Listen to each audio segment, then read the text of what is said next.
Art trends and challenges play stupid games, win stupid prizes. So, before you get into the fray, have a second guess. Well, it's the begging of the new decade. And perhaps, for those who wants to get into the internet fray of online artists getting onto the trends and so-called challenges. But, you have to consider if these are worth investing into. I would recommend a different path to take. Here is a few things to take into account. You aren't cut for it. In fact, the said challenges that were made was meant for the original person. You think Inktober was made for you? It was made for Jake Parker back in 2009, that's like a decade ago. And nowadays it's became a signaling thing thanks to social media's mechanisms. At best, you will get a few sales due to its so-called value, or at worst, you get wasted ink, paper, energy, and attention to things that didn't really matter to you. Who or what are you building this series of works for? You should ask yourself a few key things. Who is this challenge made for? Nowadays, the events are for those on the net to see the spectacle, and it's a show. Content is what are after, not the art. And the art challenge signature actually leverages the originator or the company that started it and are reaping off the community leverage they have built from the start. In other words, you just did free work for a bunch of people that leveraged you. So, to put it bluntly, you are building throwaway pieces of art. A big waste if you ask me. Is it actually important to you? From my cases, I start to care less about Inktober. I have very little community contacts nor the incentives to so-called socialize on the social media platforms. It's such a dumb game where you win worthless prizes. The detriment of these challenges like seen on ZHC's attempt to get likes and many worthless vanity metrics is what will drive people to insanity and in some cases fatal things. So, what does this mean? Well, I rather offer a different path that is currently not as vogue. In an age where trends and vanity metrics rule the globalized societies, we have to ask ourselves, what are we doing this for? Following the herd and hope to get something valuable out of it? Or just simple so-called social recognition? Play stupid games, win stupid prizes, your choice. Trends, you aren't in the driver's seat, and it's going to be bad day. The problem with trends are that it places you in a rigged game. Thanks to social media, the currency or prizes comes in the form of non-tangible rewards like likes and follows. So, what does this mean? Well, let's work on a few scenarios. The concept of being nice and working together is something akin to a thin veneer to what is actually going on. Even if the intent is good or positive, the nature of the mechanism and how people operate on it, everyone is playing a game that is intrinsic to competitiveness actually. You feel good looking at others on IG or Twitter with their Inktobers or March of Robots with the incalculable amounts of likes and followers.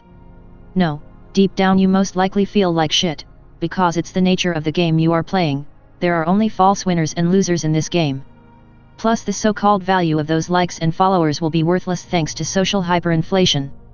A self-guessed theory where eventually you'll get used to the likes and followers, thus diminishing their value, and thanks to mass saturation of users on the platforms it adds to artificial value, and really creating a things that isn't sustainable nor worth working/struggling for.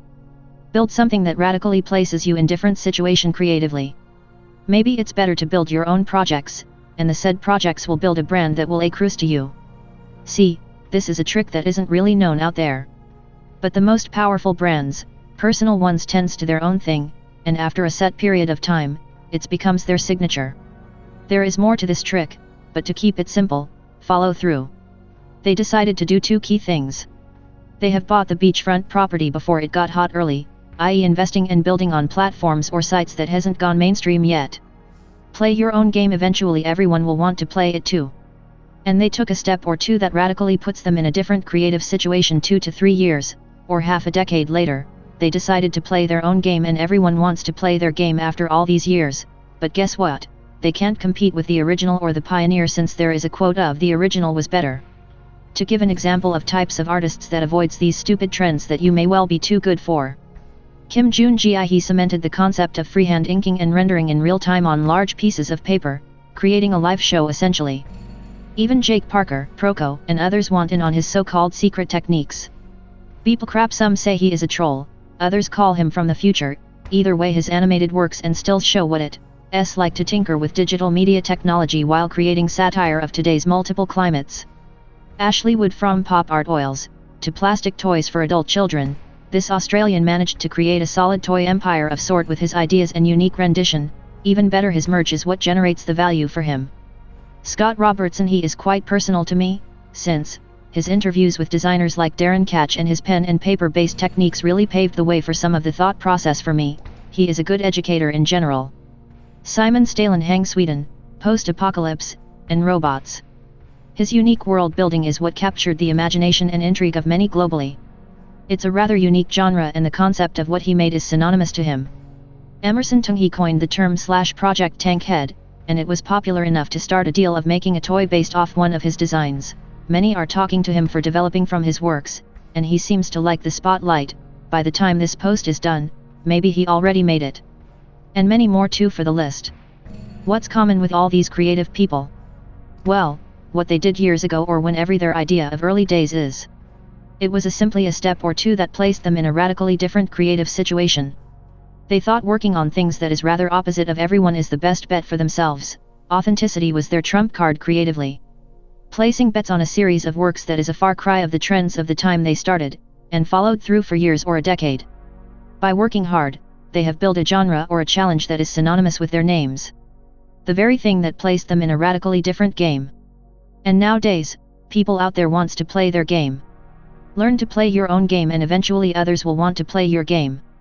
It's the only positive outcome from a status game that is intrinsically not so beneficial in the modern world.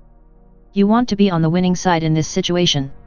The good artists are creating a genre of themselves, as Gary Vee would state with the Draw with Jazza interview back in 2015-16. So, in a way, you want to not only place small bets on upcoming platforms or digital real estate before the mainstream comes in, because it's inevitable. But, start creating a piece of work at a low enough cost that will build up your brand eventually. Learn to build and sell. Those skills are key to a good starting point. Or as one of my former friend would tell me, cut your own path. Summary. Doing your own thing, escape competition through authenticity. Playing a bigger game, you are a step away from a radically different situation. Long-term vs short-term, pick something you can commit and sustain. Make something synonymous with your brand, unique, fresh or brand new. Get the beachfront property at bargain price before the mainstream gets to it. Play your own game, eventually everyone else wants to play it too.